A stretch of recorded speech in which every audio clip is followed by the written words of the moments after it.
This courtroom instantly turns tense as a defendant refuses to even recognize his legal identity, claiming as a living man separate from a name on record. Right away, this sets up a classic confrontation between courtroom authority and so-called sovereign-style arguments. The judge tries to maintain order, but things escalate quickly when the defendant resists even basic instructions like standing at the podium. This isn't just about a simple case anymore. It's about control, compliance, and whether the defendant will follow the legal system at all. White right pointing backhand index question for you. Do you think the judge should tolerate this kind of behavior or shut it down immediately? Presented by an attorney, sir? No, I'm here to address the appropriate persona. All right. I do have to advise, so you're going to represent, you need to stand in the middle of the podium where he's telling you to stand. Now. Mr. Allen, if you don't want to cooperate and handle things, he wanted you in the middle of the podium where you're supposed to be. If you don't want to be there, then say no. I'm telling you now to do it. If you want me to stand close to the mic, no problem. Sir, you want to play a game with me? No. Not today. Mr. Allen, take him. We'll bring him back out when he wants to cooperate.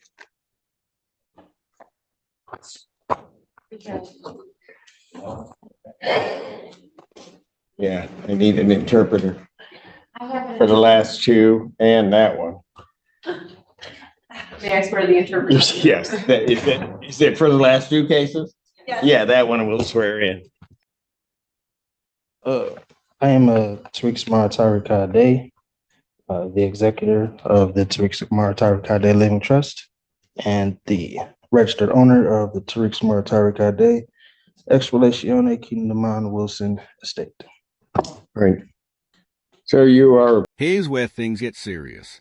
The judge clearly explains a charge, fleeing and eluding police, a felony that could mean up to 5 years in prison and heavy fines.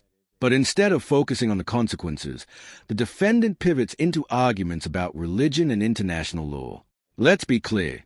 In U.S. courts, state law and court procedure override personal beliefs in criminal proceedings. The judge is correctly informing him that regardless of his views, he must follow courtroom rules like the Michigan Rules of Evidence. This is a critical moment, because instead of building a defense, the defendant is creating risk for himself. Representing yourself is already dangerous, but refusing to follow legal rules? That can be devastating. White right pointing backhand index, would you represent yourself in a felony case like this? To advise you that the court would be treating you the same as it would the people in this case.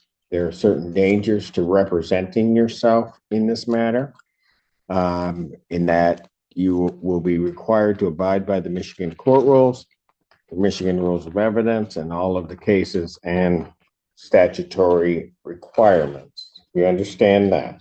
I do not. You do not. What is it about that you do not understand? This is a breaking point. The defendant continues to argue that religion and international declarations override the court's authority, but the judge shuts that down immediately. The judge makes something very important clear. White right pointing backhand index. The only perspective that matters here is a court's. That's not arrogance. It's legal reality. Courts operate under jurisdiction, and this courtroom is governed by state law, not personal interpretation. Now here's the key twist. Because a defendant repeatedly claims he doesn't understand basic legal requirements, the judge orders a competency evaluation. That's huge. This means the court is now questioning whether he is mentally capable of standing trial. And legally, once competency is in question, everything pauses. White right pointing backhand index, do you think a defendant truly doesn't understand? Or is he trying to avoid the process? How these particular proceedings will be conducted. These proceedings will be conducted in accord with those rules. Do you understand that, sir? Well, according to the American Declaration on the Rights of Indigenous Peoples, as well as the international or the United Nations Declaration on the Rights of Indigenous Peoples, the state and the governments should. Sir, you have no authority for what you're about to state, because what you're about to state is incorrect. Oh, I am an indigenous person. No. So I do have. Sir, what you're about to state is incorrect.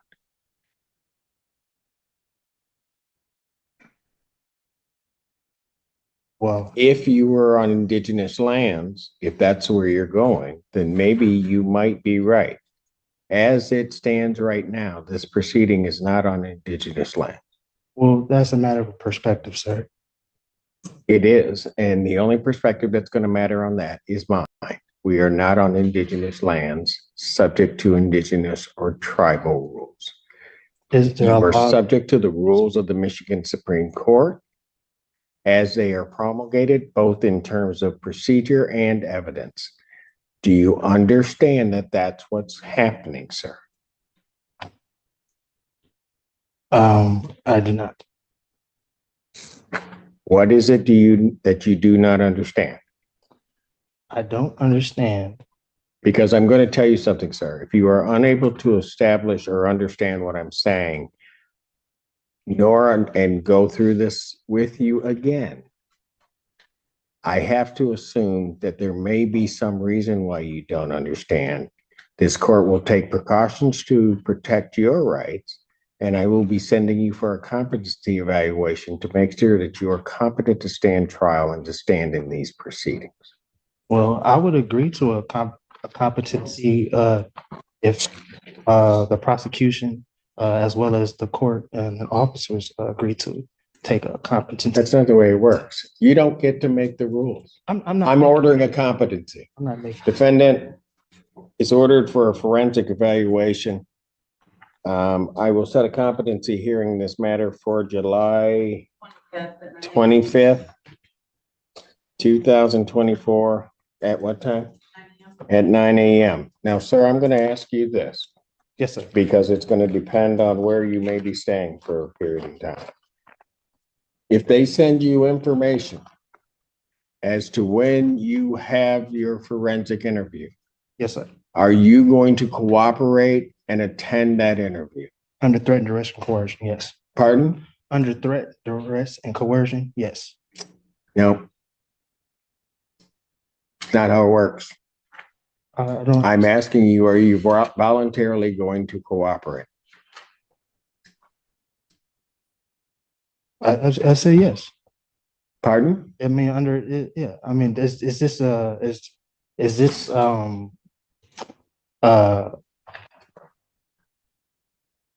what are, excuse me, what are you relaying to in regard? What are you insinuating in regards to where I will stay for a time? I'm going to make sure that we are going to have our forensic interview done. I've ordered a forensic interview. I am asking you whether or not, when given notice of that interview, whether or not you are going to voluntarily cooperate in that interview. I will take the interview. Excuse me? I will take the interview. Anything from the people? With the court, ask the people to prepare the order for the competency. Yes, please prepare the order for that. Is that your address, sir? Excuse me? That's correct. All right, very good. And so I will send a copy to that address. Very good. All right. In the end, the judge takes full control of the situation. The defendant is ordered to undergo a forensic competency evaluation. His motion is dismissed for being improperly filed, and the case is effectively paused until the court determines whether he can even proceed. This case highlights a powerful lesson. You cannot out-argue the legal system with personal beliefs or technical wordplay. Courts require structure, compliance, and understanding of the law. When those break down, the consequences escalate quickly, from warnings to evaluations, to potentially losing control of your own case entirely. The judge's decision wasn't about punishment. It was about protecting the integrity of the legal process and ensuring fairness moving forward. White right pointing backhand index final question. Was the judge fair here or too strict? If you found this case as shocking as we did, make sure to hit that like button, share your thoughts in the comments, and don't forget to subscribe for more jaw-dropping courtroom breakdowns. Since I'm sending in for a competency, I can't hear it motion in any event. So I won't hear his motion at this time. He'll have to refile it timely if he's determined to be competent. So I'll have his bond continue. He can go. I What? didn't get the last part that you said. The bond continued and what? I said you can go. Oh, okay, no problem.